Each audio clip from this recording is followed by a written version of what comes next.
The stream has just begun.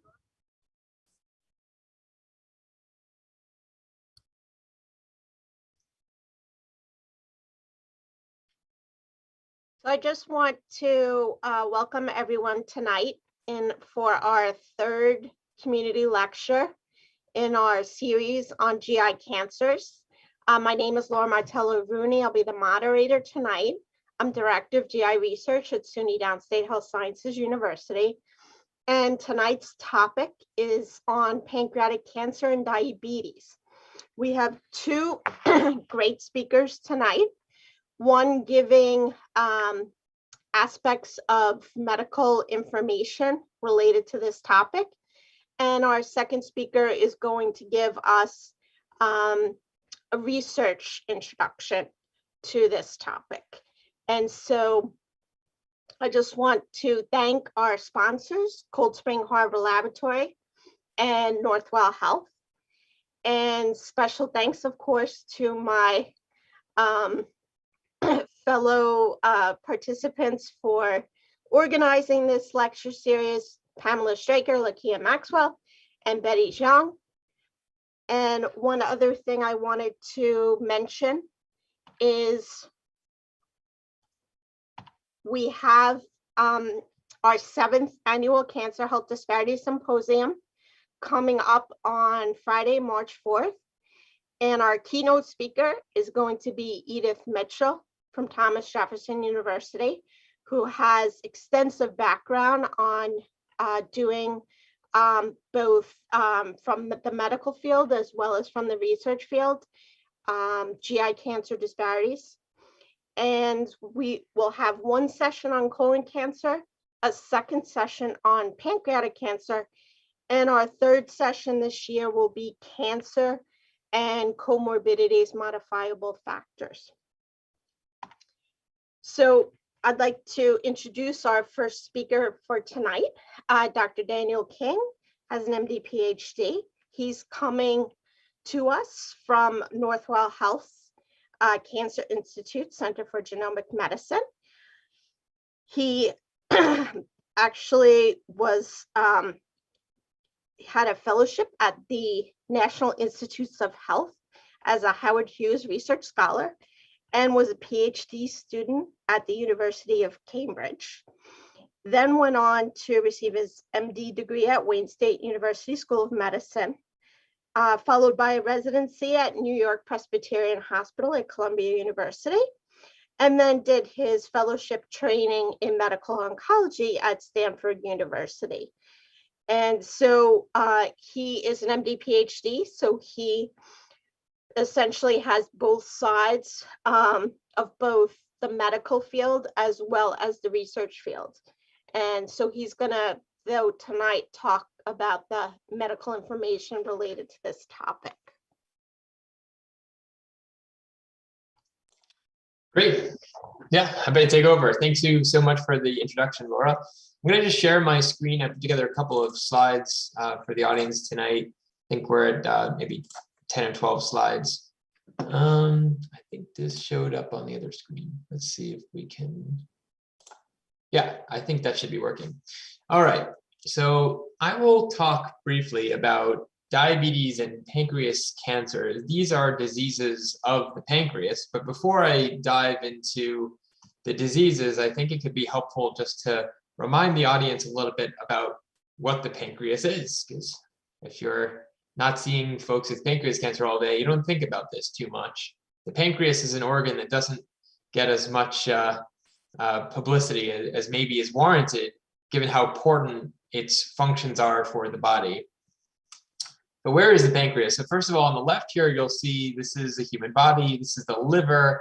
Behind the liver somewhat is the stomach. And then deep, deep down below, behind, actually really close to the spine, is this little white thing here. That's where the pancreas lies. The pancreas lies somewhat underneath the stomach and behind it and stretches across the body this way.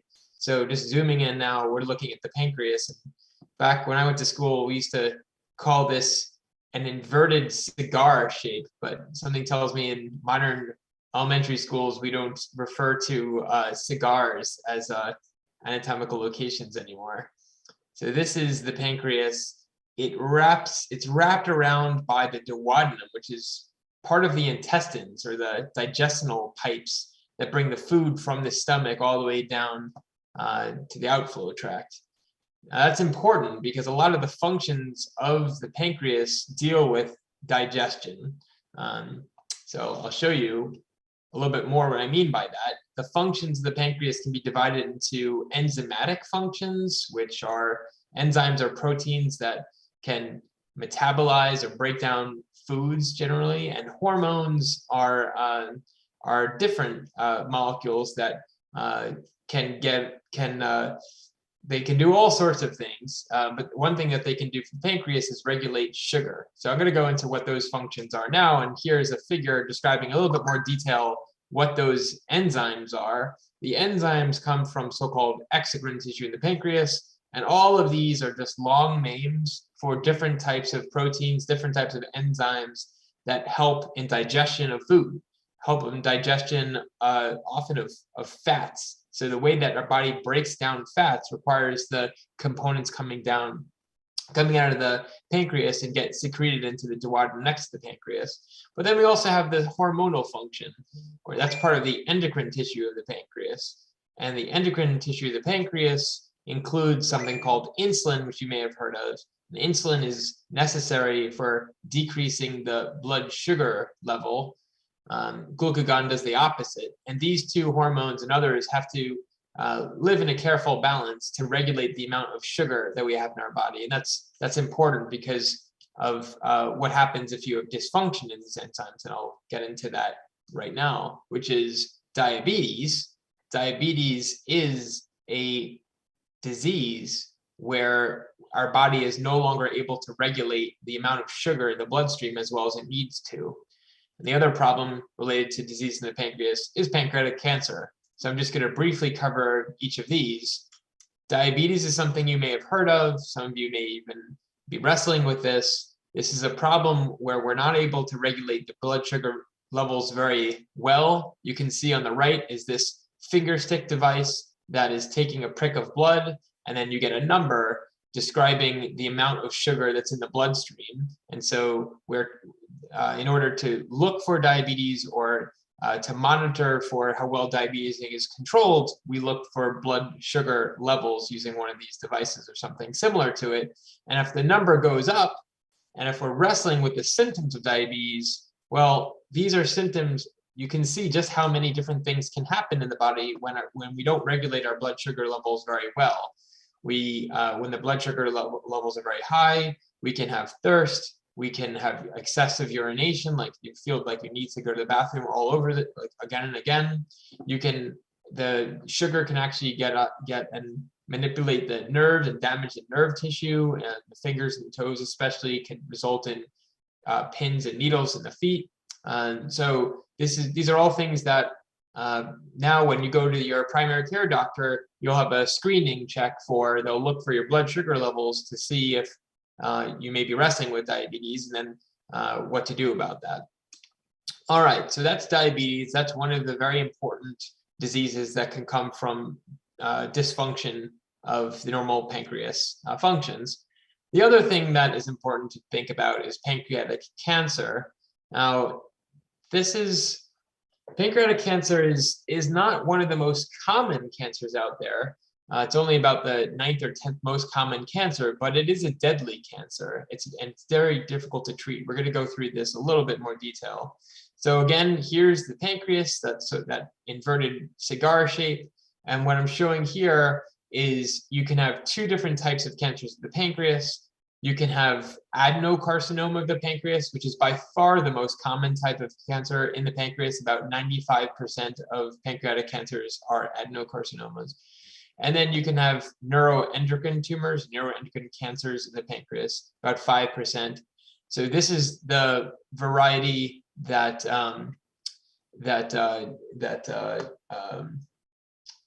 Apple CEO, whose name I can't believe I'm forgetting, but the Apple CEO succumbed from this. And then this is the variety that took Alex Trebek, for example. So, these are Steve Jobs. There you go. So these are the, these are diseases that are not so common, but common enough that they afflict many people, publicities, and also maybe some of our relatives. So it's important that we look out for this. Okay, so what are stages and symptoms of pancreatic cancer? Actually, I'll do this slide first. So symptoms of pancreas cancer. Unfortunately, sometimes we don't experience too many symptoms of pancreas cancer until it's kind of too late, until it's spread. But depending upon where the pancreas cancer arises, we can have all sorts of symptoms. We can have jaundice, where our eyes or skin turn yellow. We can have changes in the color of our stool or skin or urine. We can have weight loss. We can have pain if the cancer is growing and pushing on things. So all different types of symptoms that we can arise. We do not do screening for pancreatic cancer generally. I'll get into that in a little bit slide later, and I hope that one day we will figure out how to properly screen for pancreatic cancer. And so these are the stages of pancreatic cancer. Pancreatic cancer may be localized to the pancreas, in which we're talking about stages 1 or 2 of disease. We use let me move that back over. Okay, we use a 4-tier staging system. We use stages 1 through 3 to describe localized disease, and stage 4 to describe pancreatic cancer that is spread outside of the pancreas. Okay. Now, when the disease arises in just one small spot in the pancreas, we may not feel that at all. So that may grow, and we may be losing weight. Other things may happen before we develop symptoms. Whereas if the cancer starts growing and pushing on things is when we may identify this. Now, pancreatic cancer can be found at many different stages. About half of patients are diagnosed already with stage 4 disease, which just describes how challenging of a problem this is. If only we could figure out ways to find it earlier than we might when it's resectable and we can remove it, then I suspect that's what we're going to need in order how to improve outcomes. So in terms of the treatment of pancreatic cancer, I just mentioned this briefly. Now, if the disease is localized to the pancreas, so early stage 1 or 2 disease, then we have a chance at removing it.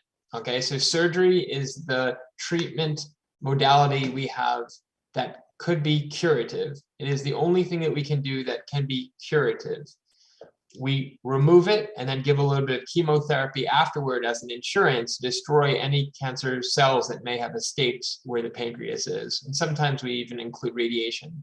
So unfortunately, not many folks with pancreatic cancer are diagnosed at the time of resectable disease. Most patients are diagnosed with inoperable pancreatic cancer.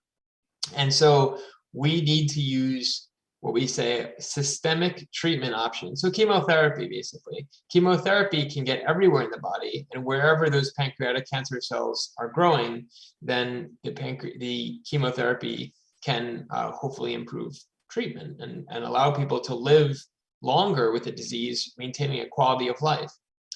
All right, so what can we do to try to improve where we are with pancreatic cancer? I had mentioned to you, many of our folks are getting diagnosed with metastatic disease, which is not curable. So whatever we can try to do to improve our detection of pancreatic cancer while it is still localized is a worthy endeavor. And so smart people have been thinking about this.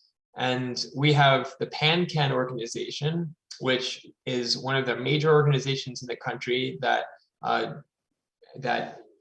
invests pancreatic cancer research, invests money into pancreatic cancer research, and they have a trial, an early detection initiative, which is looking specifically at this. How can we try to identify folks who may be at risk of developing pancreatic cancer before they have true pancreatic cancer, before they have stage 4 pancreatic cancer, right? Okay, so this study is taking patients who have newly diagnosed diabetes. Okay, now why is that? That's because patients who have diabetes, I had just mentioned to you that the pancreas, one of the important functions of the pancreas is to regulate blood sugar levels. So while we may not experience direct symptoms of a pancreatic mass, a pancreatic cancer mass that's growing, pancreatic cancer can dysregulate the way that we are processing sugars. And so, in fact, people who have diabetes are at increased risk of developing pancreatic cancer. So this may be a high-risk subgroup that we can try to screen and identify pancreatic cancer in this group. And so that's what this is doing. This is taking, it's planning to take a large group of people, some 12,000 people, and randomize them. And for those patients in the intervention arm, they are using a risk score based on several factors listed there at the bottom, and imaging and blood markers to try to understand if there is a subgroup of patients that could benefit from enhanced screening and thus identify pancreatic cancer sooner, so that maybe these are folks that could undergo an operation if it's detected sooner, rather than if it's detected later when a surgery is not possible. So this is one example of what we can potentially do to improve our care of pancreatic cancer. And then the second and last thing I'll mention, and this is really a segue into Amber's talk, is something called the Polyethnic 1000 study, which is a joint effort between Northwell, Downstate, and the New York Genome Center. It turns out in New York City, we have one of the world's top DNA sequencing centers, and we're all coming together to try to understand, for Black Americans, why is there an increased risk of getting pancreatic cancer, and why is the pancreatic cancer that they receive, why is it just harder to treat? Why are outcomes not so good? And that is unfortunate. That is an unfortunate reality. Is we need to do better for everyone with pancreatic cancer, but including minority populations. So we're trying to understand, what is it? What is special? What is nefarious about the tissue, the cancer itself, the biology in patients who are African American? And so this is a collaborative effort that is sampling tissue and then sending it off to sequencing so we can learn. So the participation in research really does helps researchers and scientists and clinicians help us understand how we can better detect and better treat pancreatic cancer. So with that, I'll wrap up and let me transition over to Amber. Thanks.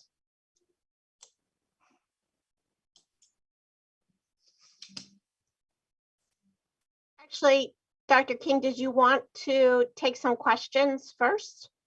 Yeah, I'm happy to. If there's any questions now, sure. Sure. Lakia, are there any questions in the chat? I can actually ask a question. So if you have a family member diagnosed with pancreatic cancer, what is the recommendation? Should other family members undergo genetic testing? Because that would potentially be a risk factor, having a close family member diagnosed. Yeah, so it depends. It depends a little bit. So the average age of diagnosis of pancreas cancer is about 71. So if someone is diagnosed who's in an age window near 71, then we think that is likely sporadic. Now, it is now the standard of care that every person with pancreatic cancer should undergo a genetics evaluation to look for any evidence of an inherited mutation. All right, so every single person with pancreatic cancer should be getting this test done, and that test may uncover one of the mutations that predisposes to getting pancreatic cancer. Now, that doesn't arise in most people. In fact, it's only about 10 to 15% of patients will have a mutation in one of these genes that predisposes. And one of the genes in particular is a gene that many people may have heard of called the Bracha family of genes. So BRCA1 and BRCA2 are those two genes. BRCA1 is the one that people are most familiar with because that causes breast cancer. BRCA2 can cause breast and ovarian cancer as well, but it also is the one predominantly implicated in pancreas cancer. So if folks with pancreatic cancer undergo that genetic test and are one of these 10 to 15% of people who have an inherited mutation, then the so-called cascade genetic testing is certainly recommended, where that person and that person's close family members should meet with a genetic counselor, and the family members should also be screened for that same mutation, and if found, then undergo an enhanced surveillance. Just a follow-up question. So if certain mutations are identified in that patient, are there any specific drugs that could be used? Is that information helpful to decide a treatment course? Yeah, it absolutely is. So there are specific mutations that can inform treatment options. The example I mentioned earlier with the Bracha gene family is one of those, in fact.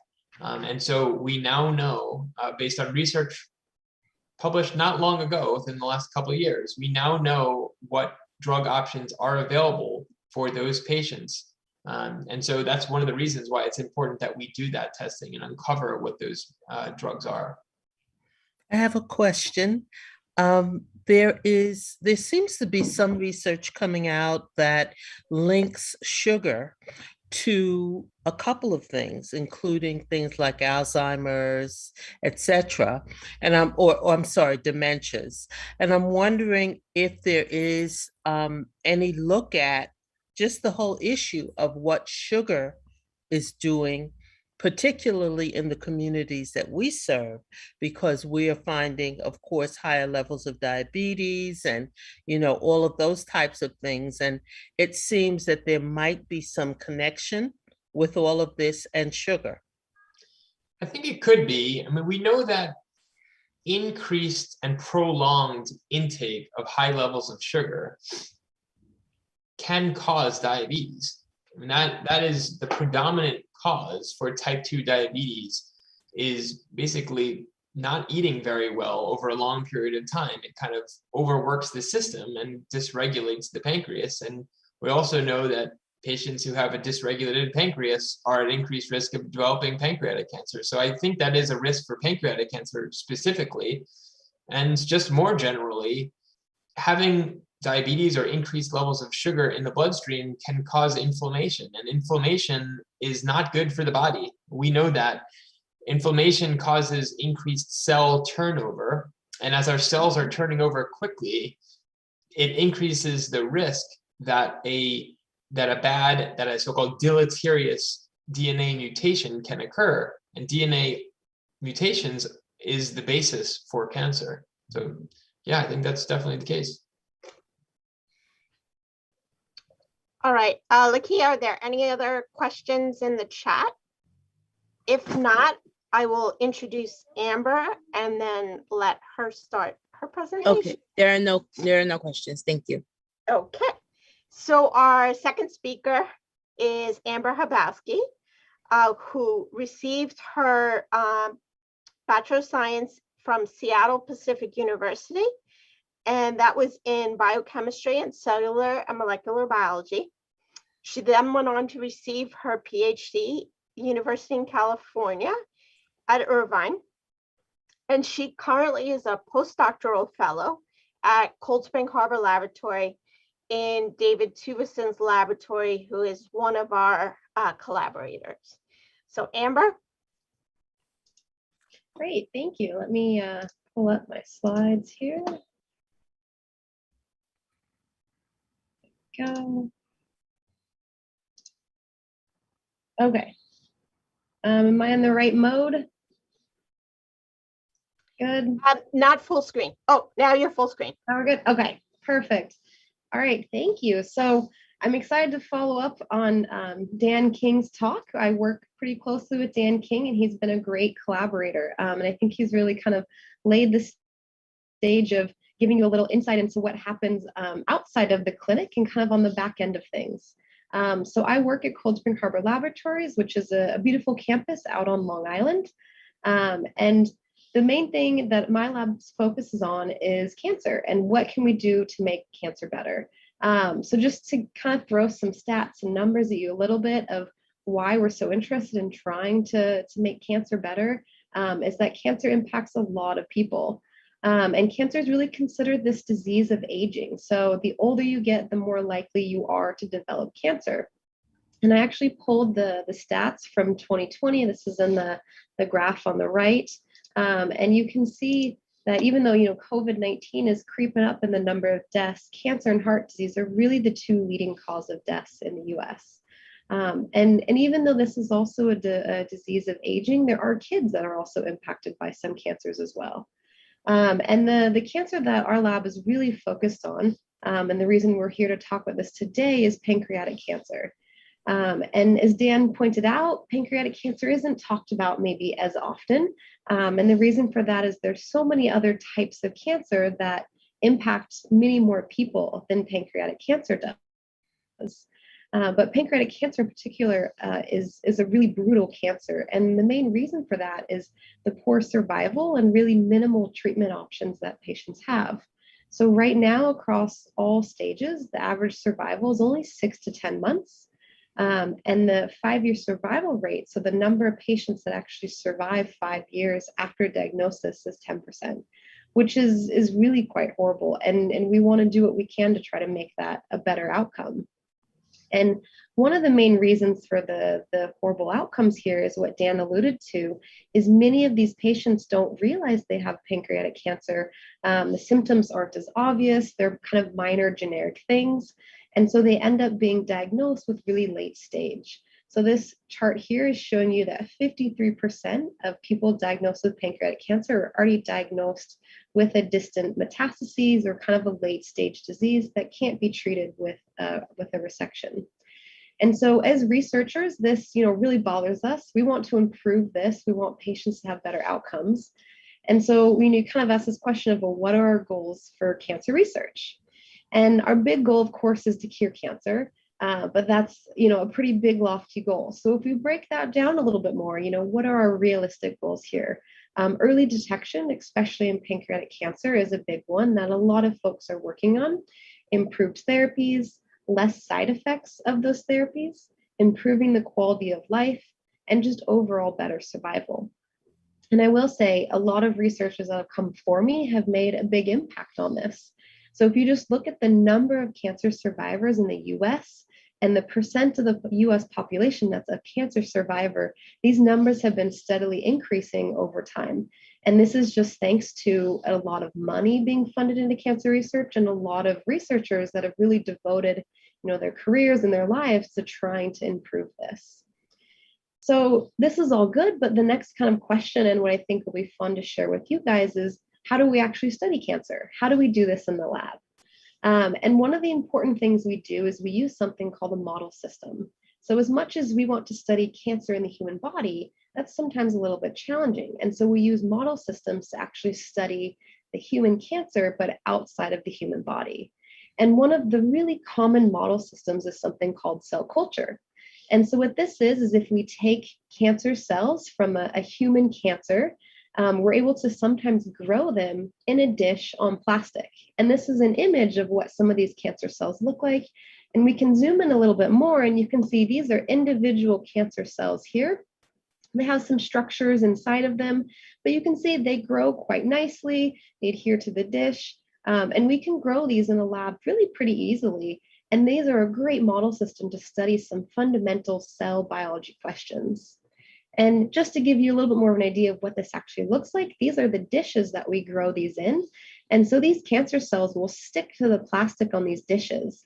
And this pink stuff in here, red stuff, is actually the nutrients or the media that we feed them. So this has all of the sugar, all of the other nutrients they need to really grow.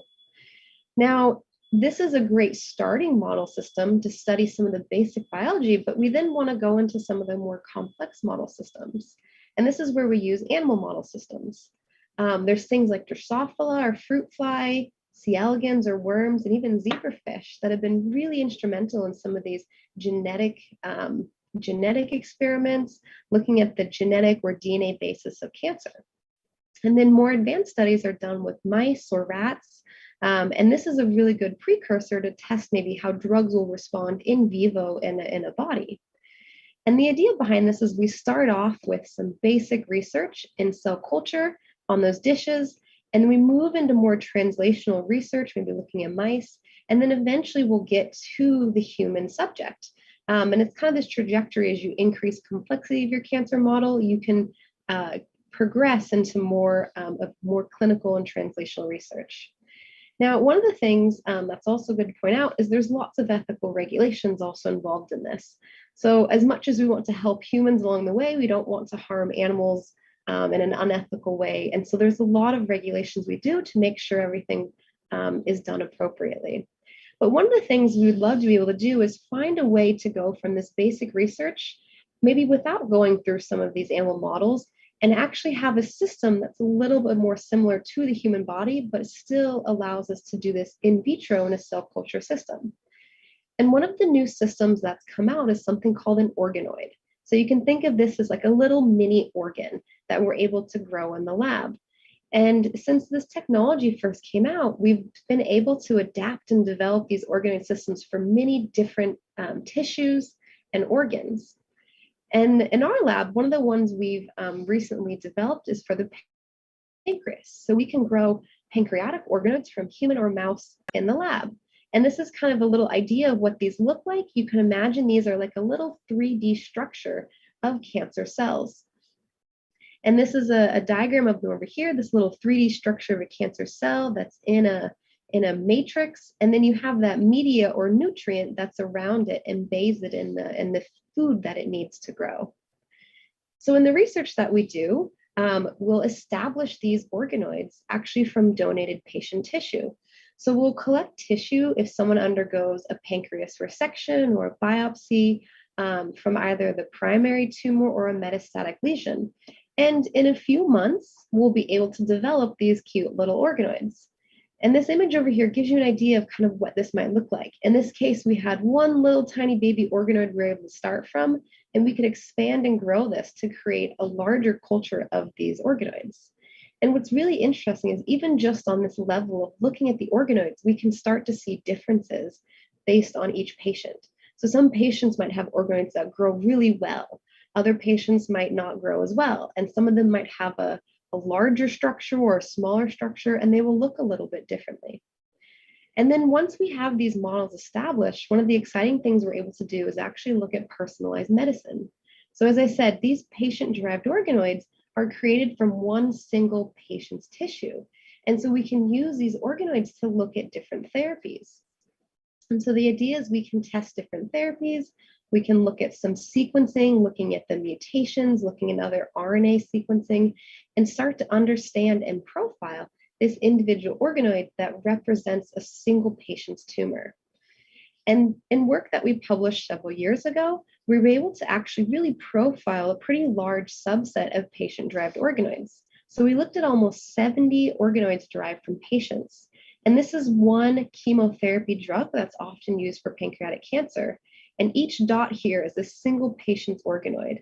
And we could look and see that some of these organoids are more sensitive to a therapy, so they would respond really well. But in other cases, some of these organoids are quite resistant. So we wouldn't predict that the patient would respond very well since the organoid didn't respond very well. And really the overarching idea is, how do we determine what are the best therapies for each patient? Because it really doesn't seem that a standard therapy will be the best for every single patient. And so what we're really trying to do is understand what drives an individual cancer on the molecular level, and also test those therapy sensitivities so we can match the right therapy for each patient. And so this work that was quite successful and published a few years ago led to our involvement in a really exciting clinical study. And this clinical study is called the PAS-01 trial. And these are just some of the collaborators that are part of this big clinical trial. So you'll see Dan King is over here with Northwell. I'm representing the Cold Spring Harbor along with my PI, Dr. Tewison.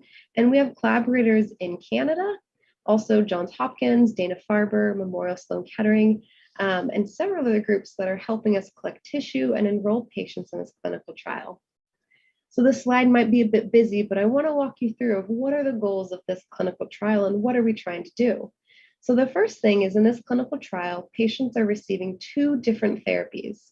They're either something called FOLFIRINOX or gemcitabine paclitaxel. And these are two just standard therapies that are given to pancreatic cancer patients, particularly when they have metastatic disease. And what we're doing is basically comparing which one of these works in patients. Half the patients will receive one therapy, the other half will receive the other half. But at the same time, we're receiving tissue to then create those organoids.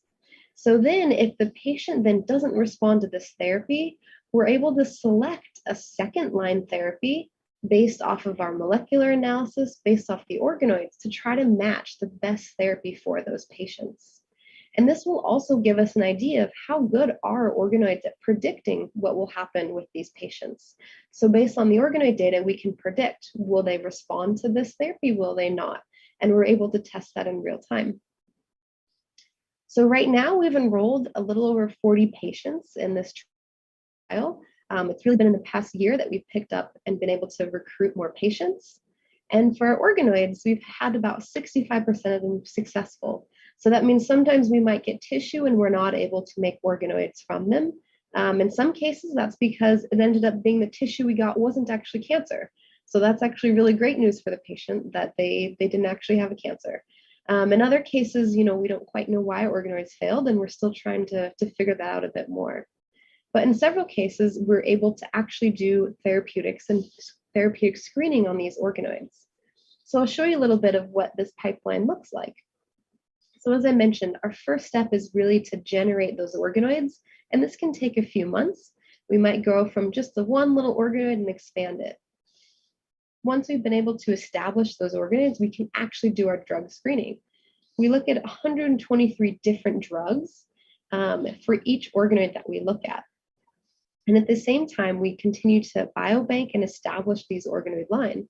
And that enables us also to go back later on and do additional experiments on these organoids. So say we find that they have a really interesting resistance to a drug, we could go back in and study those organoids to try to understand why they're resistant to a drug. And then finally, we do analysis. And with this analysis, we can determine what are the resistances and the sensitivities and use that to try to predict what will be the best therapy that responds well in this organoid, and then we predict that the patient would respond well. So I'll show you just a few kind of simple examples of what this data looks like and what we've been able to predict.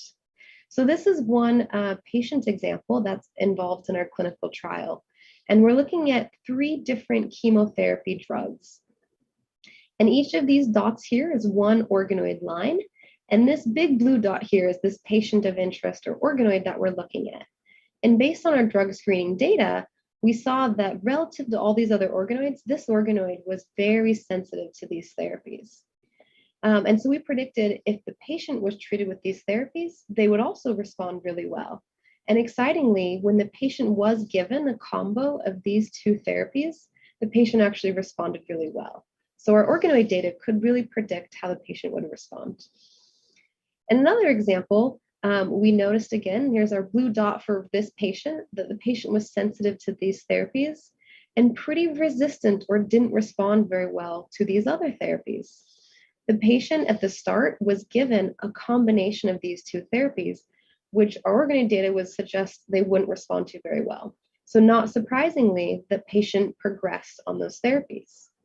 For a second line therapy, they were given a combination that included this therapy that we showed sensitivity to. And excitingly, the patient then actually responded. So we're really excited that this might be a good way to predict what therapy will be best for each patient. Now, one of the things, and Dan started to allude to this, that we're really excited and interested in looking at is actually race and ethnicity and how this plays a role in pancreatic cancer and in our organoids.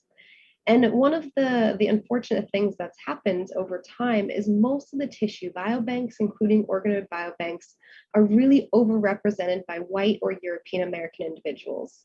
And this is one example, is that if we look at across our country as a whole, minorities make up 40% of the US population. But in the more recent, in a 2020, look across all the clinical trials for some of these approved drugs, there's only about 25% participation from minorities. And so there's definitely this huge mismatch, which means we're not appropriately studying our US population as a whole and not including them in things where they should be included. And so we think it's really important to make sure we study the US as it is, and we study these populations that have often been not represented or included. And this is also important, as Dan alluded to, is that there are increased rates of pancreatic cancer in African American patients. And we don't really know why. Some of this could be some socioeconomic reasons, but there also could be some underlying genomic differences that are, these cancers are different. And we really want to try to understand what's going on so that we can treat these patients better. And so this is where this P1000 project comes into play that started with the New York Genome Center. And so here at Cold Spring Harbor, we have one of these projects. And our goal for this project is really to look at molecular determinants. So this is including a lot of sequencing, looking at genomic data to understand why there's an increased vulnerability in African Americans for pancreatic cancer. And this is led by Alex Kresnitz here at Cold Spring Harbor and Dave Tuason, and Laura Martello is also one of our collaborators on this and will be helping recruit patients so that we can really investigate and understand these questions. So the overview and goal for this project is we'll collect donated tissue from both Northwell and also downstate from 50 African American patients. We'll then develop these organoid models that are individual for each of these patients, and they'll undergo therapy testing. We'll look at a bunch of sequencing, so DNA sequencing to look at mutations, RNA sequencing to look at gene expression, and then we'll probably go back and do some further experiments to look at some of the mechanisms of resistance or what's going on in these organoids. And the idea really is we'll end up doing just very extensive sequencing of these organoids to really investigate why is there a higher incidence rate, a lower survival rate, and what can we do about that? So one thing to explain a little bit further that I wanted to point out is something that we have found previously when we've looked at some of the African American organoids that we already have in our biobank. And what we actually found is there's some of these organoids have a slightly increased resistance to certain targeted therapy. So let me back up and kind of explain what that means. So if you have a cancer organoid growing here, these cancer organoids have many signals that enable them to grow. So say you have an activated signal that comes in, and then as these are cancer cells that causes them to increase their growth, increase their survival. So if you have an organoid that's sensitive to a therapy and you treat them with that therapy, that will then cause them to have a decreased growth, decreased survival, and they'll probably die. But if you have a resistant organoid and you treat them with this inhibitor, they don't care about the inhibitor, they're resistant to it. So they will then maintain growth and survival. And so what we actually found when we looked at our African American organoids versus some of our non-African American organoids, we found the African American organoids actually had more resistance to certain therapies. So this is showing you a bunch of different organoids. Each bar is an organoid here. The blue ones are from non-African American patients. The orange are from African American patients. These are the most resistant ones. These are the least resistant ones. And what you'll see is there's a lot more orange bars on this side, which means many of these African American organoids were more resistant. We can look at this data a little bit different way with the box plot, and you can see these, the black box plots here, which represent the African American organoids, are shifted higher than the non-African American organoids, which shows they're more resistant. So we're really trying to understand why is this the case? And if we can understand why it's the case, we might also be able to treat these patients better going forward. So we have a lot of work to still do on this, a lot of work for continued enrollment and tissue donations from patients, especially minorities, organoid generation, therapy screening, and we really want to expand our retrospective analysis of patient outcomes. I showed you a few examples today, but we want to be able to look more broadly at how well does our organoid data predict patient outcome. We also want to improve our organoid model establishment rate. We have some patients where we just can't make organoids from, and we really want to be able to make them from as many patients as possible so that we can do that therapy screening and offer results to more patients. And then also too, as I showed you in the two examples with those patients, they both had therapies they were sensitive to that we could recommend as maybe a treatment. But in some cases, we have organoids where they just have a lot of resistance. And so we want to investigate why are those ones resistant and what can we recommend to overcome those resistance to find ways to still target and kill those cancer cells. And really, our long-term goals are to improve pancreatic cancer outcomes for all patients, meaning all races, ethnicities. We really want everyone to have a better outcome and not have pancreatic cancer be a death sentence, because currently it is a bit with how short the expected lifespan is. So with that, I will say thank you to the many people that are involved in this work. A lot of research takes a large village to do. And so there are many people here at Cold Spring Harbor and many of our collaborators at Northwell Health, the P1000 team or Paso One team that are involved in this work. And we get a lot of support from the Lustgarten Foundation. This was actually at a recent event, a walk that was held. And this is many members of the Tuvison Lab. And this is actually a pancreatic cancer survivor that we got to meet. So really at the end of the day, we do this for the patients. We're all of course scientists and interested, but it's really the patients that we at the end of the day want to help. So with that, I'd be happy to take any questions.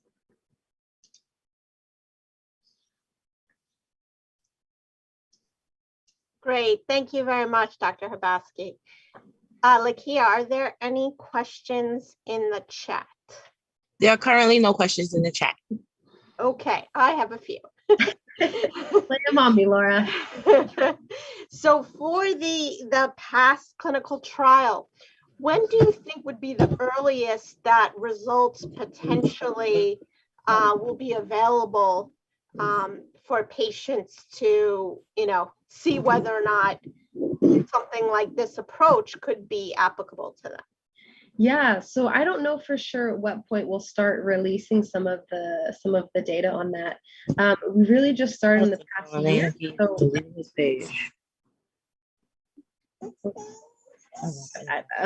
So we really just started in the past year, and so I don't know if at a midway point we'll release data and some results on that, or if they'll wait till the end for the organoid data. I'm not sure, but it's something that a lot of us are very excited about, the potential of organoids and actually reaching and working with the patients more. There are some other companies that are actually working to develop kind of similar approaches and offer this kind of testing. But we'll see what happens. But we're very excited and optimistic. Right, but that's not showing all the stuff. So just a follow-up question about that. Oh, Lakia, I think you're unmuted. So is there a possibility to have a patient's primary tumor sampled, and then if they progress, to sample the metastasis and create essentially a matched organoid to that? Because I think, current research has shown that in many cases, the drugs that work against the primary tumor don't necessarily then work against the metastasis. Yeah, so that's a great point. So one, for the Paso clinical trial, we do have built in the ability to do additional biopsies when the patient progresses. So that is the hope, that we will do some of those additional biopsies and be able to generate more organoids and get more molecular data. So we'll see kind of how that pans out as the study goes on. Historically, we do have some matched model systems in the lab that we've studied previously, where we do have a primary, multiple metastases. We also have some that are a time course, where we would get a biopsy before therapy, and then they'd undergo therapy and we get a biopsy later. And I think we have one time course that spans a few years almost, with the final biopsy actually being from a rapid autopsy from the individual. And that has been invaluable for us to study, to see how does the cancer change over time. And absolutely, you do see changes in how the cancer changes, how they become sensitive or resistant to different therapies. The hope with the PAS1 clinical trial is that if we treat them with the first-line therapy, and that's within 2 months or so, you make an evaluation of are they responding or not. The hope is that the cancer hasn't changed too much during that time, so the original organoid will still be predictive. But if you're spanning, many, many more months, there might be the issue that organoid is no longer predictive. So it's really a fine balance, and we're very aware that cancer changes and cancer's difficult, and it has a mind of its own sometimes. That is really a challenge. Yeah, definitely. Dr. King or Dr. Straker, did you have any questions for Dr. Hubowski?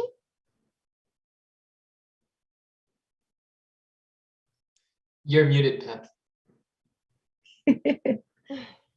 So for people who are interested in participating in your clinical trial, how do they get involved? Yeah, and I think one of the important things is as a researcher, I am, not connected to patients directly. So as much as I want to go and personally help all the patients that I can, that's just legally not quite how the system works. So the best step would be talk to your clinician, talk to your physician, talk with them. I think for the PASO-1 clinical trial, if you're not at one of our collaborating sites, it's going to be probably not possible. But if you are at one of our sites, if you are at Northwell, or for the P1000, if you are at Downstate, talk with your clinician, get in touch with, Dan King, if you're at Northwell, Laura, if you're at Downstate, and they can funnel you in and kind of get the ball rolling on that. But yeah, we would love to have people involved. So just to be clear though, if as you develop your organoids, does the person who might want to participate have to be ill? That's Yes. So we don't collect from normal patients very often, put it that way. So usually these are patients that are, recently diagnosed with pancreatic cancer. For the PAS-1 clinical trial, this is for metastatic pancreatic cancer. The P1000, I think, is really any type of pancreatic cancer. So especially if you're newly diagnosed, you're in those initial stages and you're undergoing biopsies anyways. We don't want patients to undergo additional procedures on our behalf. That's not what we're out to do. This is more of, as the surgeons and they're doing something, here's extra tissue. So it's part of the patient's standard of care procedure that we can also do research and further our research and understanding at the same time. So Dr. King mentioned that there appears to be a connection between those first diagnosed with diabetes. So what are you collecting from those people? Mm-hmm. We don't have any strong connection projects right now with diabetes, but we do collect clinical data on some of these patients of what's their BMI, what do they have a history of, and some of these other confounding variables. And as our biobank grows, we can then go back and look at, these are subsets that had high BMIs or had other confounding illnesses. So it's definitely something as we collect more samples in the future, we can look at. But I think maybe, Dan, that's another project we should start, is looking at specifically patients that have diabetes or have a history of that. And that might be something really interesting we can learn.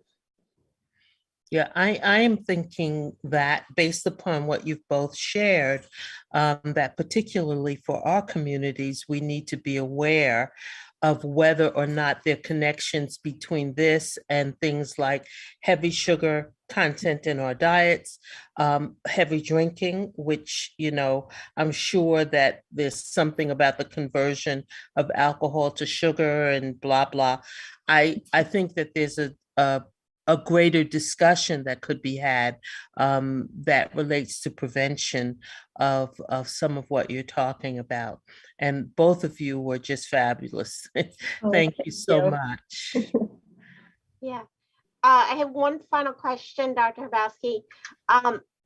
Do you think that the organoid models will allow us to bypass the need for animal models before we go into more detailed clinical trials? Yeah, that's a great question. So I'm actually, one of the other projects I'm a part of is this idea of models of cancer in general. And this is an ongoing discussion and research of many, many people. And the idea is it really depends on what is the drug you're testing and what is the question you're looking at. Organoids are a fantastic model, but they only are modeling something called epithelial biology or tumor cell biology. If you're trying to look at drugs that are impacting the immune system, for example, there's no immune system in our organoids. And so organoids just won't be a sufficient model for that. So there might be some things where organoids are really a good replacement, but there's other things where they just can't replace it. What I could envision is it might decrease or accelerate the time for certain drugs for early phase preclinical testing, but you probably would still need to do animal testing to understand a little bit more of how is a drug metabolized, does it affect other organs? So organoids can't quite replace that. But I think that's the hope, is that they can replace some of that other early preclinical testing to accelerate the time it takes to get to the clinical testing. So that is the hope. And some of the other projects we're working on, since we have this ability to do high throughput screening and testing, is we actually have a Cold Spring Harbor, a chemist who's developing compounds, novel compounds. And so one of the things we're going to be doing is testing those novel compounds in organoids. And so that might be something that's really promising, and that would accelerate the advancement of those compounds and skip some of that earlier preclinical things if they do really well in organoids. So, and there's a lot of other folks, working on organoids and trying to do drug testing to get better therapies, because we really, at the end of the day, need better therapies. Absolutely. And Dr. King, as a follow-up, Dr. Hubowski mentioned immunotherapies. What is the current use of immunotherapies in pancreatic cancer? As I think many of us have seen how impactful it's been for lung cancer and for melanomas. What is the impact on pancreatic cancer, if any? We're not there yet. We're not there yet for pancreas cancer. And yeah, certainly melanoma, lung cancer, and a growing number of malignancies are showing predictive.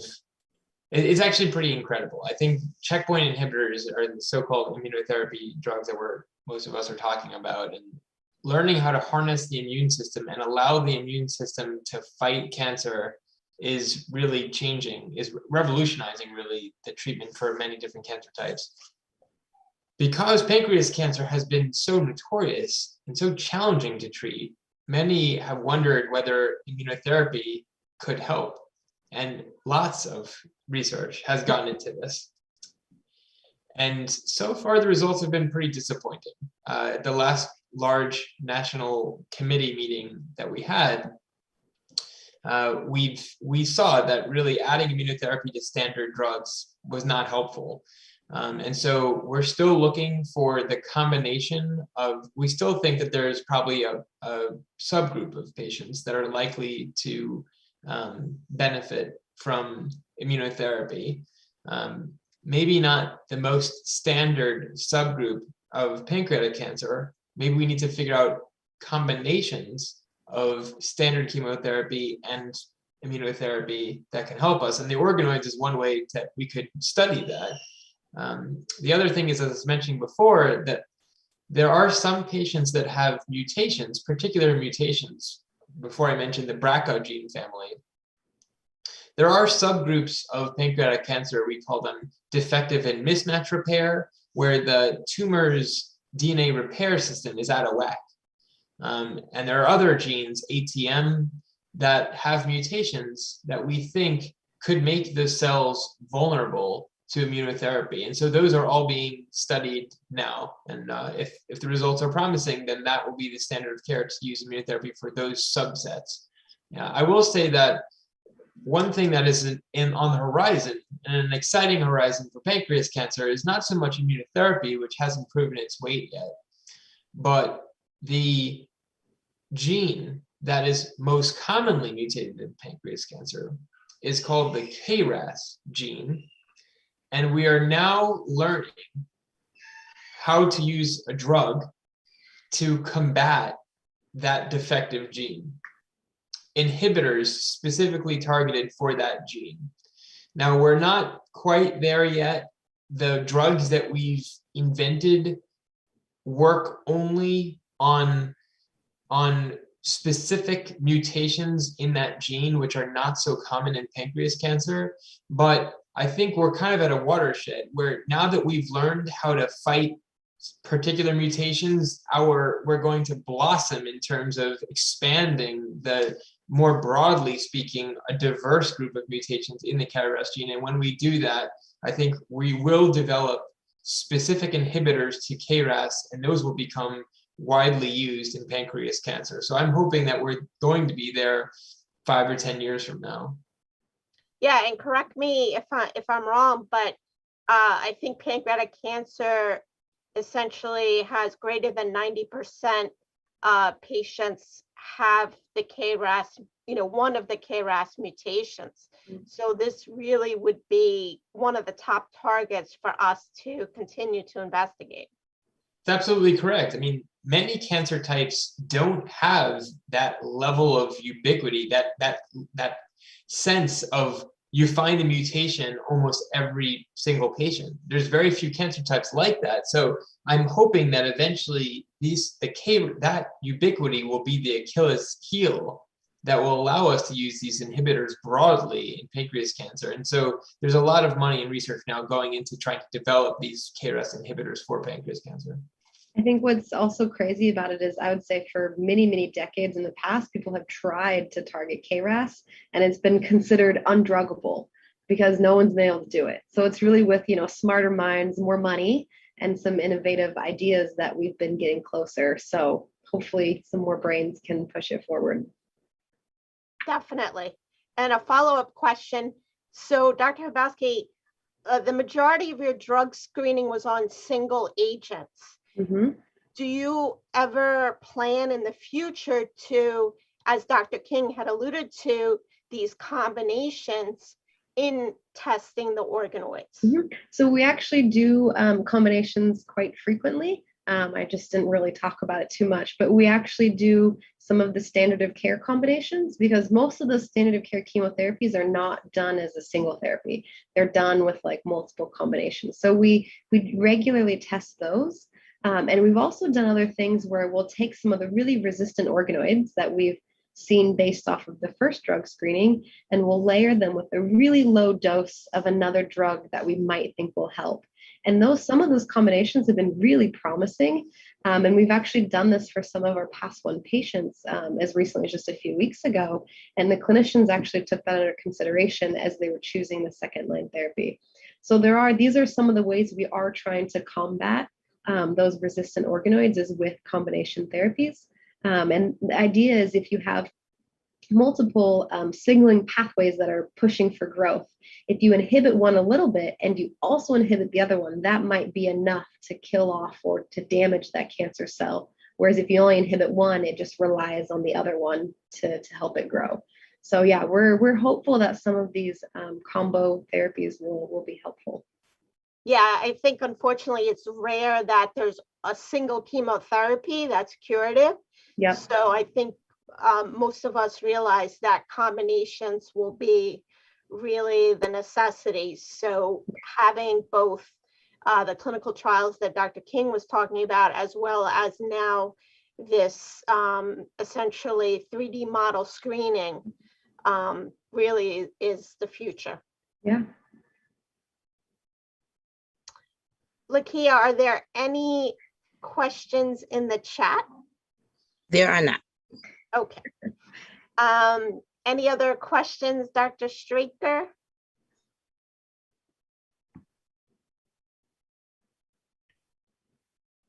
Nope. I'm sorry, I was muted again. I have no further questions, Okay. but I do want to thank both of you because this was very informative. Yes, I think knowing, as was mentioned, how deadly this cancer is, it's really important for us to be coming at this cancer with many different approaches, and it's really important. And I'm actually excited for the fact that funding has increased for research for this cancer, as well as there have been many more researchers becoming involved in the study of this cancer, because without that, it's going to really be difficult to make progress. And we've seen with the breast cancer field how you put a lot of funding towards research of a disease and you put a lot of minds towards it. And we've made such progress on on breast cancer research and impacting patient outcomes. And the hope is that, you know, in the future, we'll be able to have the same effect on pancreatic cancer and get that, you know, finally double digit to 10% every year. Hopefully we can keep moving closer and closer to a much higher percentage. So I just want to thank Dr. King, Dr. Hubowski tonight for their excellent presentations and answers to really some critical questions. And of course, my counterparts, Dr. Straker and Lakia Maxwell. And I think that's it tonight for our final lecture in our lecture series on GI cancers. Thank you very so much, much. everyone. Right. Thanks, it was fun.